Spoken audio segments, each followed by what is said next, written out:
नमस्कार दोस्तों, स्वागत है आपका आज की वीडियो में। जैसा कि आप लोगों को पता ही होगा कि यूपी पुलिस जो 60,244 पदों पे जो भर्ती थी, जिसका रिजल्ट आउट हो चुका है और उसमें हमारे बहुत सारे बच्चे जो हैं डीवीपीएसटी में शॉर्ट लिस्ट हो चुके हैं। उनको जब अभी डॉक्यूमेंट वेरिफिकेशन के लिए बुलाया जाएगा, उसमें कौन से डॉक्यूमेंट्स ज़रूरी होंगे, उन सभी डॉक्यूमेंट्स के बारे में हम इस वीडियो में पूरी जानकारी प्राप्त करने वाले हैं। तो इस वीडियो को अंत तक देखिएगा, सारे आपके डाउट क्लियर हो जाएंगे। और जो बच्चे चैनल पर नए हैं, कृपया चैनल को सब्सक्राइब कर लेंगे और बेल वाला आइकन जरूर प्रेस कर देंगे। क्लियर है दोस्तों?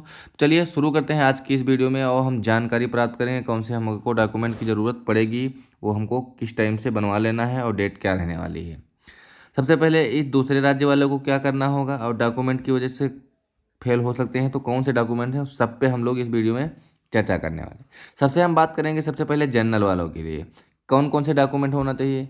तो हाई स्कूल की मार्कशीट होना चाहिए, 12 की मार्कशीट होना चाहिए यानी इंटर की, एक आधार कार्ड यानी एक आईडी होनी चाहिए।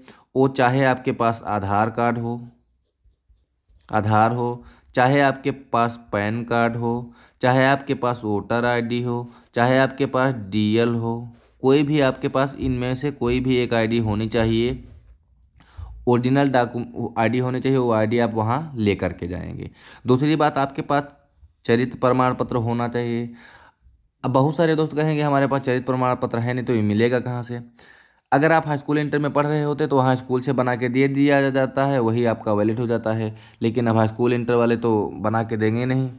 अब आपको क्या करना है, तो आपको जहाँ आप निवास कर रहे होंगे वहाँ के गांव के जो प्रधान होंगे, गांव के प्रधान, आप उनके पास जाएंगे। वो अपने लेटर पैड पे लिख के दे देंगे कि मैं इनको भली बात जानता हूँ, इनका करेक्टर अच्छा और उत्तम है। वो अपनी वहाँ पे साइन कर देंगे, मुहर कर देंगे, वही आपका चरित्र प्रमाण पत्र मान्य हो जाएगा, वही आपको लेकर के आना है। फिर आगे आपके होगा कि एडमिट कार्ड आपको ले जाना है। दूसरी बात, आपको फॉर्म प्रिंट ले जाना है। अब कुछ बच्चे कहेंगे प्रिंट आउट तो हमारा खो गया है, मिल नहीं रहा है, ये सब उनके पास कुछ क्वेरियाँ होंगी।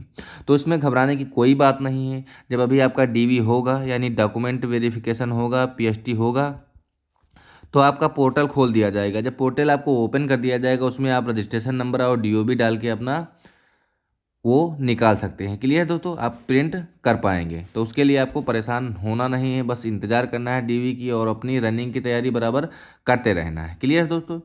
फिर हम बात करेंगे ईडब्ल्यूएस के लिए वही डॉक्यूमेंट, हाई स्कूल की मार्कशीट, इंटर की मार्कशीट, ईडब्ल्यूएस का सर्टिफिकेट होना चाहिए। वही सर्टिफिकेट होना चाहिए जो फॉर्म प्रिंट मतलब फॉर्म भरते समय आपने लगाया था, कोई दूसरा नहीं होना चाहिए। आईडी कार्ड आपके पास कोई भी होना चाहिए, यानी Aadhaar card, PAN card, voter ID, DL, कोई में से एक आईडी होना चाहिए, वो भी ओरिजिनल होना चाहिए। ये पर चरित्र प्रमाण पत्र होना चाहिए, जैसे अभी हमने बताया कि प्रधान के द्वारा बनाया होना चाहिए। एडमिट कार्ड होना चाहिए, फॉर्म प्रिंट होना चाहिए। क्लियर है दोस्तों? फिर हम बात करेंगे ओबीसी के लिए। ओबीसी के लिए आपको हाई स्कूल की मार्कशीट, इंटर की मार्कशीट, ओबीसी सर्टिफिकेट होना चाहिए। वही जो आपने फॉर्म भरते समय लगाया था वही होना चाहिए। वोटर आईडी नहीं, मतलब एक आईडी होनी चाहिए, कोई भी हो, चाहे वो आधार कार्ड हो, चाहे आपके पास डीएल हो, चाहे आपके पास वोटर आईडी हो, चाहे आपके पैन कार्ड हो, कोई भी एक आईडी होनी चाहिए। उनमें से एक आईडी ओरिजिनल आपको वहाँ ले जाना है। मूल निवास प्रमाण पत्र होना चाहिए, चरित्र प्रमाण पत्र होना चाहिए प्रधान के द्वारा लिखा हुआ, एडमिट कार्ड होना चाहिए, फॉर्म प्रिंट होना चाहिए। ये सभी आपके पास डॉक्यूमेंट होने चाहिए। फिर हम बात करेंगे एससी एसटी पर। उनके लिए हाई स्कूल की मार्कशीट होना चाहिए, इंटर की मार्कशीट होना चाहिए, एसटी और एससी सर्टिफिकेट होना चाहिए। आप जिस कैटेगरी, अगर आप एससी के हैं तो एससी वाला होना चाहिए, एसटी के हैं तो एसटी वाला होना चाहिए। होना कौन सा चाहिए? जो आपने फॉर्म भरते समय उसमें लगाया था वही आपका होना चाहिए, कोई दूसरा नहीं होना चाहिए।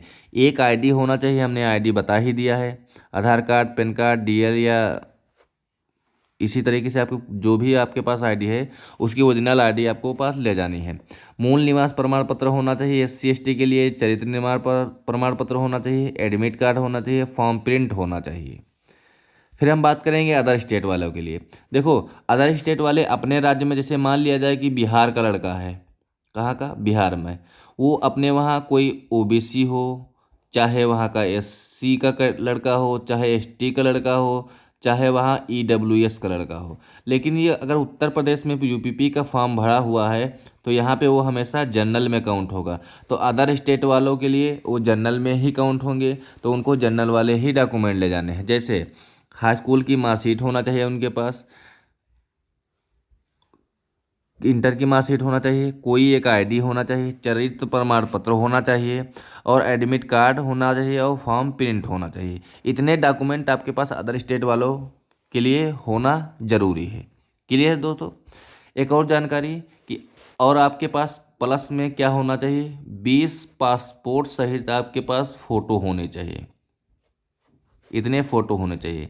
एक बार में आप बनवा लेंगे तो आपके कम पैसों में बन भी जाएंगे और आपके फाइनल तक वही लगे रहेंगे, यानी जब तक सिलेक्शन होगा वही 20 में आपका काम चलता रहेगा। तो इतने डॉक्यूमेंट आपको ले जाना है।